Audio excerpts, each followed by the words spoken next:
안녕하세요. 노블레스 봄의 김경애 원장입니다. 시작하시기 전에 구독, 좋아요 버튼 눌러주세요. 오늘은 재혼에 관한 얘기입니다. 재혼하시는 분들 중에서 연애를 할 때 필이나 코드가 맞아서 집안의 반대를 무릅쓰고 결혼을 했는데 살아보니 그게 아니더라. 그래서 나는 이런 일정선 이상의 분들을 만나기를 희망한다. 특히나 간혹 가다가는 그 레벨업, 신데렐라 결혼 내가 가능하냐 이런 얘기들을 하세요. 그래서 자, 오늘은 재혼, 신데렐라 결혼 가능한가? 결론적으로 말씀드리면 가능합니다. 그리고 본인들이 갖추어지신 분일 경우는 초혼보다 훨씬 더 가능합니다. 그 이유는 왜 그러냐 하면 초혼 때는요 조건을 많이 봐요. 내가 많이 갖추어졌을수록 최고의 혼사를 하려고 그러거든요. 집안도 학벌도 직업도 다 봐요. 또 어머니가 혼사에 많이 개입을 해요. 그런데 재혼 때는 어떠냐 하면 인생 살아보기 별거 아니다 해서 남자도 여자도 거의 보시는 게 이렇게 여러 그 프로필 팩트 중에서 중점적으로 보는 걸 뽑아서 봐요. 근데 그게 뭐냐 하면 남자분들은 여성분 나이하고 외모하고 자녀 문제 그리고 성격 코드 맞으면 결혼돼요. 어차피 재혼이라는 건 결혼을 초반에 젊었을 때부터 해서 재산을 같이 일군 게 아니기 때문에 재산은 많아도 남자분이 많다 하더라도 또 여자분이 많아도 서로 가진 재산을 터치하는 것은 아니에요. 단지 그분이 살고 있는 선 안에서 같이 누리고 사는 거죠. 그죠? 누리는 정도가 다른 거죠. 물론 어느 정도는 살다 보면 해주겠지만 그렇지는 않아요. 그래서 왜 집안이 조금 평범 또는 그보다 살짝 낮거나 그래서 대학도 지방대를 갔거나 요런 분들인데 아주 지혜롭고 예쁜 분들 있죠. 그런 분들을 레벨업하는 혼사를 굉장히 많이 해드렸어요. 그런데 그 신데렐라 결혼이라는 건 내가 갖추고 있는 선이 여기면 여기에서 한 것인 거고 여기면 여기에서 한 것인 거예요. 그러니까 그거는 저랑 상담을 해봐야 되거든요. 예를 들면 예전에 제가 한번 얘기했는데 여자 의사분, 남자분 재단 이사장이고 재력 엄청 많으신 분하고 했다고 얘기한 적 있는데 들어보셨나요? 그런데 오늘은 그분의 레벨에서 최대로 뛴 거잖아요. 근데 오늘은 요분은 지방대를 나오셨어요. 그리고 아버님도 너무너무 극히 평범한 공무원 하셨던 분이고요. 관악구 봉천동 쪽에 어머니 집에 이혼하고 아이들 둘을 데리고 같이 살고 있었어요. 그랬는데 이 여성분이 집안도 그렇고 학벌도 그렇고 하니까 남자 그냥 공무원하고 결혼했었더라고요. 그런데 남자분이 좀 도박도 하시고 또 생활은 좀 이렇게 안정적이지만 급여는 작잖아요. 그래서 이 여성분이 계속 직장 생활을 하니까 남편이 존경스럽고 커 보이지가 않은 거야. 근데다가 도박이나 이런 거 해서 사고 치면 이렇게 먹겠죠? 그래서 결과적으로는 이혼을 했는데 아들 하나 딸 하나예요. 이 아들이 있으면 재혼에서는 능력 있는 남자일수록 좀 꺼려요. 근데 제가 이 여성분이 나를 찾아왔을 때 상담신문을 딱 열고 깜짝 놀랐어요. 자기 나이보다 10살은 어려 보여요. 근데다가 그때 다리를 좀 다쳤다고 기부스를 하고 오셨었는데 여자분이 말하는 게 어쩌면 그렇게 조리 있고 기분 나쁘지 않게 화두도 잘 던지고 너무 괜찮은 거예요. 근데 이 여자분은 오랜 세월 동안 우리 집은 약간 평범보다 이하고 그리고 거기 봉천동 쪽에 집 하나 있고 나도 없는 남편하고 이혼했기 때문에 돈이 없어서 엄마네 집에 같이 살고 애도 있고, 그러니까 자기는 옛날 남자 정도 그 공무원이라도 되게 높다고 생각했는데 그건 머릿속의 생각이고 사실은 마음속에서는 좀 여유 있게 풍요롭게 살고 싶었어요. 그런데 이분이 이혼을 하고 나서 대기업 그 계열사에 다녔거든요. 그런데 이쁘잖아요. 그러니까 팀장이 총각이에요. 팀장하고 연하 남자고 연애를 열렬히 했더라고요. 한 2년을. 근데 급기야 이 남자분의 어머니까지 찾아와서 모멸적인 말과 상처를 입고 끝냈고요. 이렇게 사내 연애를 할 때는요, 손해는 누가 보느냐? 여자분이 봅니다. 왜 그러냐 하면 남자가 팀장이고 그런데 떠나겠어요?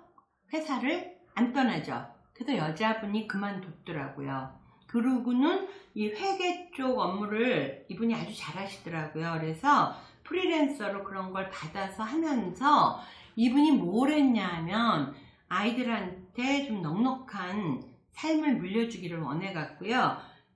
엄마랑 같이 사는 집을 리모델링 해서 그거를 자기가 돈 조금 들이고 이렇게 다 해서 아주 높은 가격에 팔면서 대출을 끼고 다세대 가구를 엄마랑 공동명의로 해서 구입을 했던 그렇게 지혜로운 여성이에요. 자, 이분은 학교는 지방대고 집안도 평범보다 살짝 아래고 그렇지만 이분은 사실은 문제가 학교나 집안이 문제가 아니라 그리고 자녀가 본인 양육이었고 남자가 무능하니까 거기에다 아들이 있는 거예요. 이게 굉장히 난이도가 높은 혼사였어요. 그런데 그 난이도를 뛰어넘을 만큼 여성분이 동안이고 아름다우세요. 그리고 지혜로우세요. 그래서 중매쟁이가 하는 일은 뭐냐 하면 침소봉대하는 거예요. 거짓말은 못해요. 그러니까 있는 사실 중에 장점은 극대화하고 약점은 최소화하는 거거든요. 그래서 제가 상담 시에 물어봤어요. 당신이 딸하고 아들 둘이나 데리고 있고 그 중에서도 아들을 데리고 있는 게 이게 재혼하는데 조금 난이도가 많이 높고 아이들도 같이 지내다 보면 네가 남편과 새로 결혼하는 남편과 애들 사이에서 좀 힘들어질 수 있는 거는 이해하라 그랬더니 이분이 얼마나 지혜로운지 엄마가 아이들이 어려운 이 상황을 겪으면서 철이 많이 났어요. 그래서 엄마 결혼하면 우리는 할머니 할아버지랑 살래요 이런데요. 그리고 엄마도 맡아주겠다고 한대. 그래서 가입시에 우리 마음대로 그런 얘기 못하잖아요. 어드민에다가 재혼 시 자녀는 친정 양육 가능합니다 이렇게 썼고 소개할 때 아이는 있지만 너무너무 동안이시고 예쁘고 무엇보다도 아름답고 지혜로우시다. 그리고 아이 문제는 두 분이서 수용이 불가능하면 아이들 자체도 할머니 할아버지를 좋아하고 할머니 할아버지도 이 아이들을 양육하기를 희망하신다. 요렇게 해서 미팅은 시작됐고요. 이분이 참 대단한 게 겸손하게 보는 거예요. 남편이 집도 없는 일반 공무원이었잖아요. 그래갖고 저도 뭐 이런데요. 근데요, 미팅 할수록 매칭 팀장도 너무 반응이 좋다고 점점 프로필이 올라가. 그러면서 이 남자분들한테 소개할 때 저 자신있게 소개하는 거예요. 만나보세요. 괜찮습니다. 그래갖고 결과적으로는요, 이분은 7번째인가 6번째인가 만난 남자인데 학교는 지방대예요. 근데 자기 사업을 해. 그런데 이 집은 또 이상하게 부모가 이혼하면서 아빠가 아들을 데리고 있어요. 아들 하나인데 근데 이 아들이 사춘기를 겪으면서 아빠하고 좀 많이 멀어졌더라고요. 그래서 아빠는 서울에 있고 아들은 부산에 있어. 그래가지고 요분을 했는데 이분이 처음에는 그럼 아이를 어떻게 그 친정에 주고 오죠? 참 남자분이 착하신 분이었어요. 사업체도 2개인가 3개인가 되고 아주 부채도 특별히 없는 한 5, 60억 정도 이상 되는 그런 집이었거든요. 그런 남자분이었거든요. 그랬는데 우리가 한번 만나보세요. 그래서 만났는데 둘이 완전히 불붙은 거예요. 그래갖고 어떤 일이 벌어졌냐 하면, 이제 자녀 문제를 재혼에서는 이제 둘이서 좋아서 교제하면서 자녀를 같이 안 살아도 런칭은 한번 해요. 그죠? 엄마가, 아빠가 이런 분하고 지금 교제 중이란다? 이러면서 만남을 해주거든요. 만났는데 남자분이 말 안 듣고 속색이든 아들 보다가 이 여자분의 아들, 딸이 너무너무 이쁜 거야. 이 여자분 닮았나 봐. 그래갖고 애들을 너무 이뻐하는 거예요. 그래서 그 남자분이 사는 아파트는 한 40평 정도 되는 아파트였거든요. 그런데 아이 둘을 뭐 때문에 놔두고 오느냐, 우리 같이 살자 이래가지고, 그것도 남자분의 그 아들이 또 런칭을 했을 거 아닙니까? 이분이 또 여자분을 좋아하게 됐어. 여자분이 굉장히 지혜롭다니까요. 그래서 그 아들하고도 관계가 되게 좋아졌어요. 그러니까 이 남자분은 뭐 엎드려 절을 하고 싶은 거예요. 그래서 60평대 얻어갖고 아들, 딸, 그 여자분의 아들, 딸하고 같이 생활을 하면서, 여자분이 성원비 때문에 전화 왔는데 그러더라고요.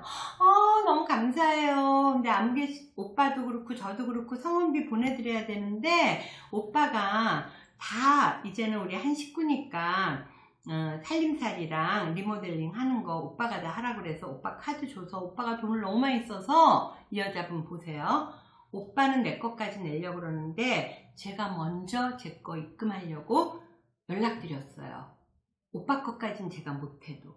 이렇게 얘기하는 거예요. 근데 그 남자분이 가만히 있었겠어요?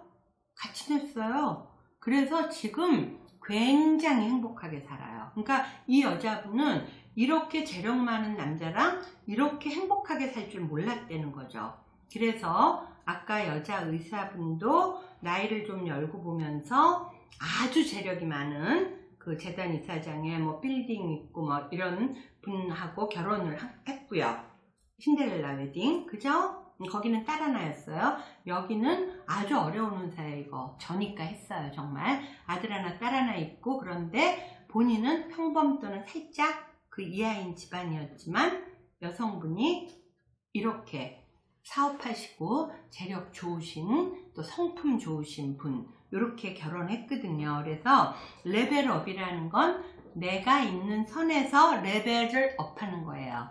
신데렐라도 내가 있는 선 안에서 뛰어가는 거예요. 그런데 학벌이나 집안 때문에 제대로 희망하는 혼사를 못했을 경우 초혼보다는 재혼이 오히려 신데렐라 웨딩이 더 쉽다고 보겠습니다.